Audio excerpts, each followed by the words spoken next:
Olá, tudo bem com você? Que a graça e a paz de nosso Senhor Jesus esteja sempre em sua vida, te abençoando rica e abundantemente. Hoje estarei fazendo a exposição do capítulo 4. Capítulo 4 do Evangelho segundo escreveu Lucas. O capítulo 4 vai falar sobre a tentação de Jesus Cristo. Isso mesmo, é o capítulo 4. Eu já fiz acho que 8 vídeos deste Evangelho. Inclusive eu tenho uma playlist com os capítulos 1, 2 e 3. Depois só você procurar aí na playlist, está lá. Evangelho de Lucas. Eu tenho a exposição de outros livros do Novo Testamento, como Mateus, livro de Atos e a carta aos Romanos. São estes. Eu fiz a exposição versículo por versículo desses livros. Vamos lá então. Tentação de Jesus Cristo. Uma coisa que nós devemos sempre atentar é que esta passagem, esse fato que aconteceu na vida de Jesus como homem aqui na terra, ele foi registrado por 3 evangelistas: Mateus, Marcos e Lucas. João, o Evangelho de João, ele não relata nada, ele não diz nada sobre esta passagem aqui. Até porque o Evangelho de João, ele é peculiar, porque ele não fala a respeito também da genealogia de Jesus, do seu período de infância, do nascimento dele, não, ele não fala. Apesar também de que o Evangelho segundo escreveu Marcos também não traz a genealogia de Jesus. Os únicos evangelhos que trazem a genealogia de Jesus é o Evangelho de Mateus e de Lucas. Claro, tem uma diferença dos 2 evangelhos, mas eles trazem. A respeito da tentação, os 3 evangelhos sinópticos, eles trazem a tentação de Jesus. Claro que em alguns deles, maiores detalhes e menores detalhes. Por exemplo, o Evangelho de Lucas, ele é bem mais detalhista. O Evangelho de Marcos, ele não traz muitos detalhes. Mas vamos lá. Jesus, cheio do Espírito Santo, voltou do Jordão e foi guiado pelo mesmo Espírito no deserto durante 40 dias, sendo tentado pelo diabo. Nada comeu naqueles dias, ao fim dos quais teve fome. Então, logo após o batismo de Jesus ali no Jordão, ele sai do Jordão e ele foi guiado pelo mesmo Espírito. Então o Espírito Santo o guiou para que ele fosse para o deserto. E no deserto ele foi tentado pelo diabo. Lembrando que a palavra diabo no grego é diabolos. Diabolos, é esse aqui. Diabolo. Porque o diabolo, ele é aqui, nesse texto, não é um substantivo. Interessante. Não é um substantivo. Aqui no texto, diabolo é um adjetivo genitivo singular masculino. E diabolos também não é um substantivo. Satanás, sim. Satanás é um substantivo. Mas diabolo é um adjetivo Então, todas as vezes que vai aparecer aí a palavra diabolos, essa palavra aparece 35 vezes no Novo Testamento. Todas as vezes que essa palavra vai aparecer aí no Novo Testamento, é um adjetivo. Lá no Apocalipse, por exemplo, não temas as coisas que tens de sofrer, eis que o diabo está para lançar em prisão alguns dentre vós para ser dispostos à prova, e tereis tribulação de 10 dias. Ser fiel até a morte, e dar-te-ei a coroa da vida. O termo lá é um adjetivo. Então veja que no Novo Testamento eles não, assim, poucas vezes é citado o nome de Satanás como substantivo. É sempre é usado sempre o adjetivo, aquilo que ele faz, porque diabolos é um adjetivo que o significado desta palavra, porque na verdade diabo vem de diabolos, então é só praticamente uma transliteração da palavra grega, e o significado é difamador, que acusa com falsidade, caluniador, que faz falsas acusações, que faz comentários maliciosos. Isso é o que? É o significado da palavra diabo, e aí no grego, diabolos. E os quais teve fome. Só explicando aí um pouquinho esta palavra, porque muitas das vezes nós usamos ela como um nome próprio, substantivo próprio, que na verdade a palavra é um adjetivo, pelo menos na língua grega é um adjetivo, e significa isso que eu já disse. Disse-lhe então, o diabo, novamente, diabolos, a mesma palavra, mesmo adjetivo. Se és o Filho de Deus, manda que esta pedra se transforme em pão. Lembrando que diabo, Satanás o Satanás é um substantivo, como eu já falei, diabo é o adjetivo, ou seja, a Bíblia vai sempre chamá-lo por aquilo que ele faz, vai sempre evidenciar aquilo que Satanás está fazendo, fez, está fazendo e fará até o dia em que Deus disseram basta. E aí Satanás ele veio para tentar. Então disse-lhe então o diabo: se és o Filho de Deus, manda que esta pedra se transforme em pão. Então veja aqui onde é que o diabo ele atacou Jesus. Veja que Jesus estava com fome. Então a primeira coisa foi através da fome, da necessidade de comida, a coisa básica. Então eu entendo o seguinte, olhando esse texto aqui, lá no Éden, quando o primeiro casal eles foram tentados, eles foram tentados justamente na comida. Só que lá eles não estavam jejuando, eles estavam bem. Quando Satanás tentou a Eva ali, ele mostrou o que? O fruto proibido, que nós não sabemos que fruto é esse. Eles falam que é uma maçã, mas não tem nada no texto que diz que é maçã. É uma fruta, eu não sei qual é. A Bíblia não me fala qual que é. Se ela não fala, então eu me calo também. Mas a primeira tentação do homem lá no Éden foi com os alimentos. Foi um alimento, algo comestível. E lá o homem não estava jejuando. Lá o homem estava no meio do jardim, repleto de tudo.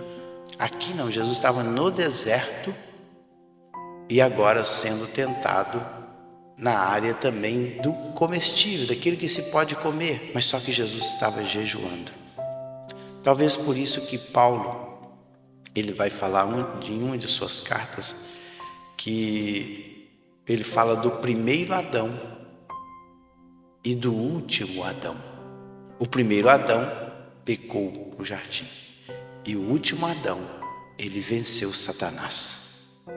E justamente nas necessidades básicas, que é o quê? O pão. Mas Jesus o venceu, olha aí, olha o versículo 4. Mas Jesus lhe respondeu: está escrito, não só de pão viverá o homem. Interessante é que Jesus, ele respondeu a Satanás usando o quê? Usando um texto da própria palavra de Deus. Própria palavra de Deus. Jesus venceu Satanás o quê? Usando um texto que está lá em Deuteronômio, capítulo 8, versículo 3. Quando Deus, ele fala para o povo de Israel: ele te humilhou e te deixou ter fome e te sustentou com maná, que tu não conhecias, nem teus pais o conheciam, para te dar a entender que não só de pão viverá o homem, mas de tudo que procede da boca do Senhor viverá o homem. Então, veja que o povo começou lá em Êxodo capítulo 16, eles murmuraram contra Deus, reclamando pão. Só você ler o texto. Lá partiram de Elim toda a congregação de Israel para o deserto. E lá eles reclamaram. Israel, eles murmuraram por causa de pão. E aí Deus manda cordonizes e maná para o povo de Israel. Mas Deus falou assim: olha, eu permiti isso. Eu permiti. Eu te humilhei, te deixei passar fome para provar vocês, para ver o que vocês fariam. Só que eles não passaram pela provação, eles murmuraram contra Deus. E aí Jesus usa esta mesma palavra do Senhor lá em Deuteronômio para vencer Satanás. Está escrito, não só de pão viverá o homem. E vamos para frente. E elevando-o, mostrou no momento todos os reinos do mundo. Reinos aí, o termo grego é basileia. Basileia é poder, domínio. Olha aí, todos os domínios do mundo aqui, oikomene, não é cosmos, tem uma outra palavra para traduzir o mundo. No grego tem cosmos, que é mundo, porque Deus amou o mundo de tal maneira, é cosmos. Só que aqui, a palavra mundo aqui é oikomene. Então, oikomene é terra habitada. Terra habitada, mundo no sentido global, cosmos. Aqui, oikomene é terra habitada. Então, Satanás elevou Jesus, não sei que altura, e mostrou em relance assim, todos os poderios, todos os domínios do mundo, terra habitada. Disse o diabo, olha o que o diabo vai dizer agora: dar-te-ei toda esta autoridade. Lembrando que a autoridade é a palavra grega exousia. Exousia é dar o poder de governar. Ou seja, eu vou te passar para ti todo o governo e a glória destes reinos. Novamente aí falou destes reinos. Ela, porque ela, o que? A autoridade, ela, ou seja, o governo, porque lembrando que exousia é governo, liberdade de fazer, poder de escolha, autoridade, permissão, tudo isso. Domínio, olha, te dou o domínio e a glória desse reino, porque ela, o que? A autoridade, me foi entregue e a dou a quem eu quiser. Lembrando que entregue aí é uma palavra grega, paradidome. Tem duas palavras gregas para designar entregar: didome e paradidome. Quando fala paradidome, é entregar nas mãos de outro. Só que essa entrega, ela é por meio de traição. Fazer com que alguém seja levado por traição. Entregar por traição. Ou seja, ele traiu alguém e por isso, mediante essa traição, o poder, a autoridade, o governo da terra foi passado para o diabo. E quem é que o diabo enganou no passado? O homem no jardim do Éden. Porque Deus criou o jardim do Éden, criou a terra e entregou o governo da terra para o homem. Está lá no Salmo 8. Claro que o Salmo 8 também aponta para Jesus, mas também aponta para o homem que Deus criou. E fala no finalzinho do Salmo 8 que os governos do mundo foram entregues ao homem. Só que quando o homem peca, ele passa esse domínio, esse governo do mundo para as mãos de Satanás. Por isso que olha, porque ela me foi entregue e eu a dou a quem quiser, mas foi entregue por meio de traição, conforme está aí o Paradidon.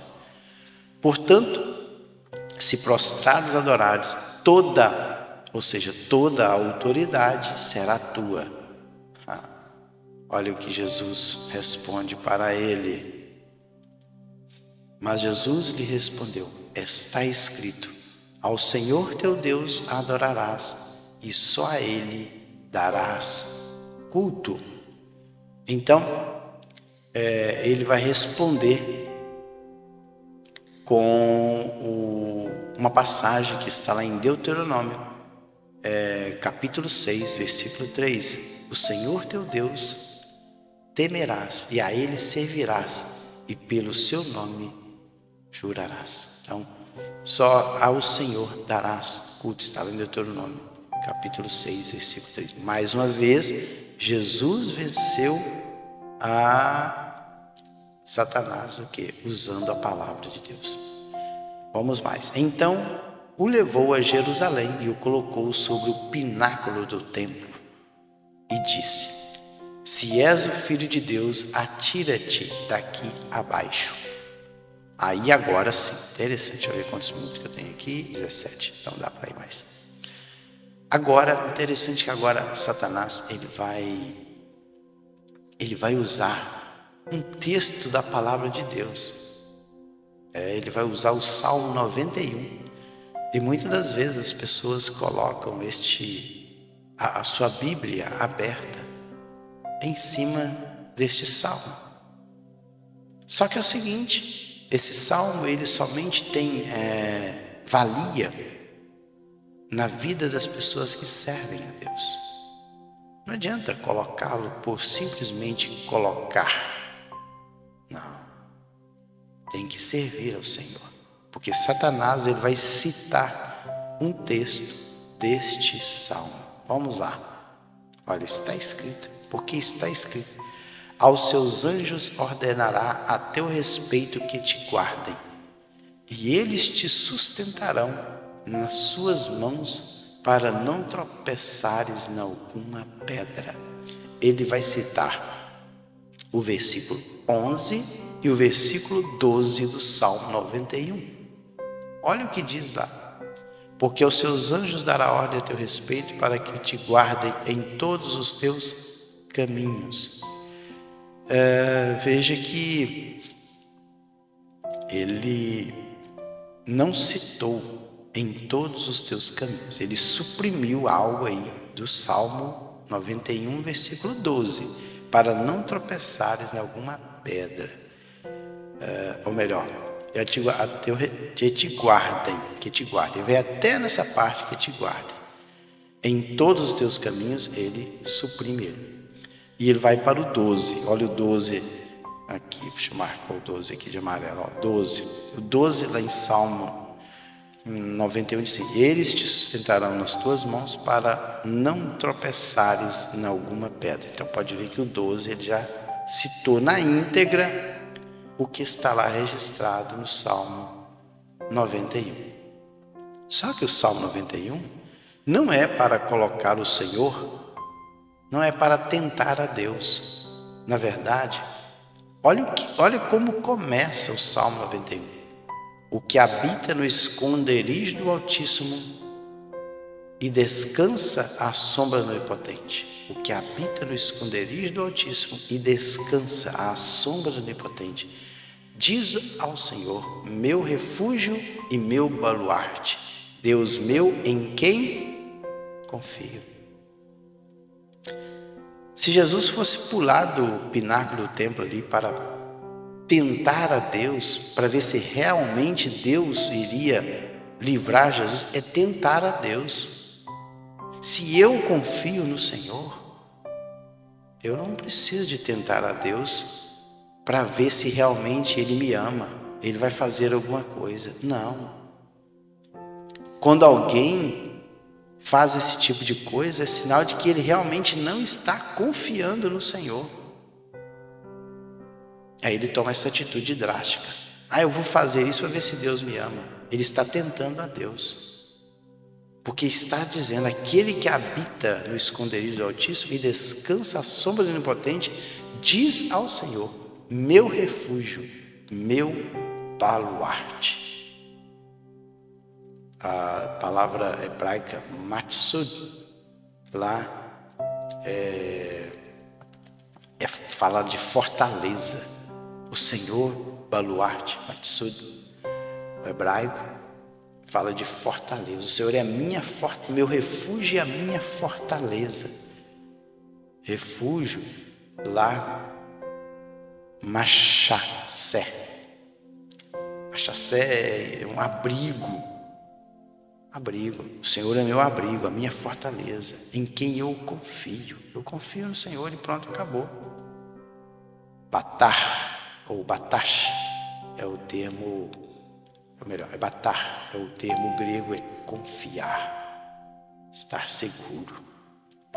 Então, Jesus responde para Satanás, respondeu, dito está, não tentarás o Senhor teu Deus.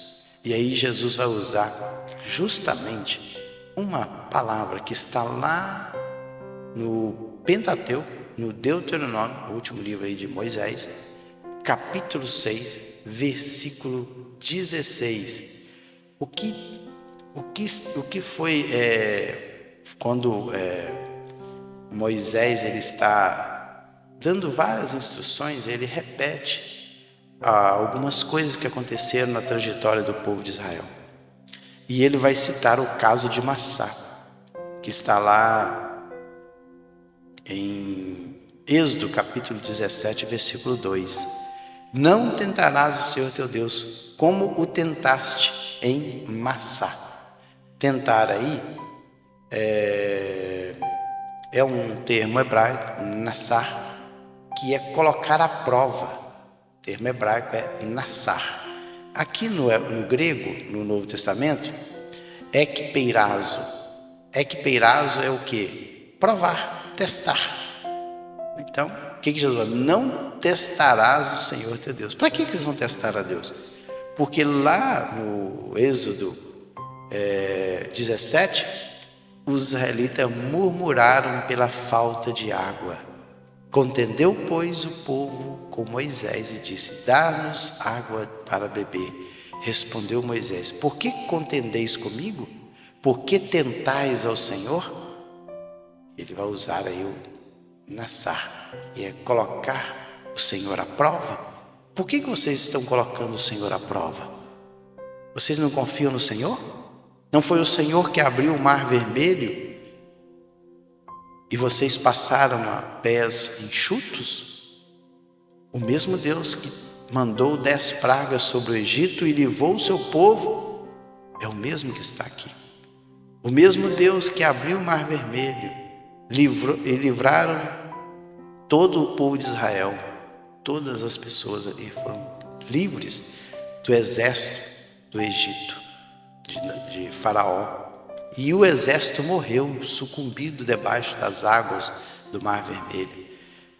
Eu falei assim, agora, água não é problema para o Senhor, mas eles colocaram a Deus em prova. Eles murmuraram, lá no capítulo 17, versículo 1 adiante, eles murmuraram contra Deus, colocaram o Senhor à prova.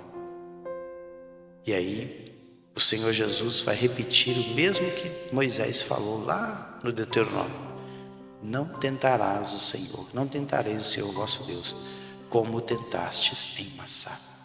Então não é para nós colocar o Senhor à prova, nós temos que confiar no Senhor. Quando nós confiamos no Senhor, nós não precisamos testar o Senhor se realmente Ele nos ama. É assim que nós devemos fazer. E para encerrar, passadas que foram as tentações, de toda sorte, apartou-se dele o diabo até momento oportuno. Então, ele se apartou, o diabo se apartou de Jesus, não definitivamente, até um momento oportuno. E o termo grego aqui é kairos, é isso mesmo, tempo oportuno. Então, um tempo oportuno, Satanás voltaria de novo para continuar a sua tentação. Então, chegamos aí a mais um vídeo. No próximo vídeo estarei falando a respeito da pregação de Jesus ali na cidade de Nazaré, a cidade que Jesus foi criado. Jesus, ele nasceu em Belém, na região da Judéia, mas ele foi criado em Nazaré. Por isso que talvez o seu nome seja Jesus de Nazaré, ou Nazareno. Claro que alguns dizem que Netzer é uma raiz hebraica que quer dizer renovo, broto, mas não sabemos ao certo. O que a gente tem é que Nazaré é o lugar onde ele foi criado, onde seus pais aqui da terra, claro, José foi o pai de criação, ele não gerou Jesus, Jesus foi gerado por obra do Espírito Santo, mas ele foi criado por José e Maria ali na cidade de Nazaré. Esse é um assunto para o próximo vídeo. Fiquem todos na paz do Senhor Jesus.